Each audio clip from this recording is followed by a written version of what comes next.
Moi, je suis un mec de OVO, moi. Moi, je suis un mec de... Ah, Eh, vas-y, on l'a lancé, oh mon Dieu. You think anybody is close to MJ level right now?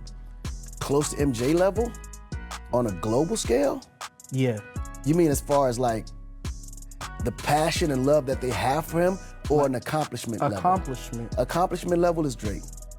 That's the closest. Yeah, he's the only one that's on that level from an accomplished perspective, yeah. Alors, ok, tout le monde sait que je suis au vieux Chris, j'adore Drake, blablabla, c'est le meilleur du game, je lève ma main, je le dis. Mais, faut doser, là on parle de MJ, d'accord? En termes d'accomplissement, ça se compare pas. Et en fait, ça c'est un truc qui me saoule un peu, c'est qu'on compare deux époques radicalement différentes. À l'époque d'MJ, il n'y avait pas internet, il n'y avait pas les réseaux sociaux, et c'était du physique. La démarche pour aller acheter le CD d'un artiste, c'est complètement différent. Drake, qui est le GOAT, il arrive à l'époque des réseaux sociaux, le streaming, il est excellent, il domine, ça n'a strictement rien à voir en termes d'époque, et c'est ça en fait qui m'embête un peu, c'est qu'on essaie absolument de trouver en fait des manières de comparer à MJ, mais c'est pas les mêmes époques, parce que tu peux pas prendre la musique de Drake et la mettre à l'époque de MJ et dire ok, ces deux morceaux sont en même temps, lequel va plus cartonner. Ça marche pas comme ça, c'est pas les mêmes époques, c'est pas le même style de musique. C'est pour ça qu'ils ont fait la différence, l'amour des gens et l'accomplissement, parce qu'ils savent que c'est hyper différent entre les deux si tu dois vraiment les comparer en dehors de ça. Je trouve ça intéressant dans le concept de Iceman même, l'album par rapport à toutes les références, il se bagarre contre l'industrie, il y a beaucoup de similarités avec mon gars MJ, mais dans les faits, si je veux être honnête avec moi-même, c'est pas la même chose. Je suis choqué. Moi, je pensais que OVO, il était totalement, dès qu'on dit que Drake c'est un GOAT,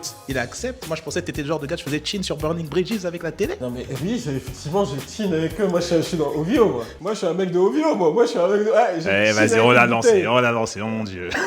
Ouais.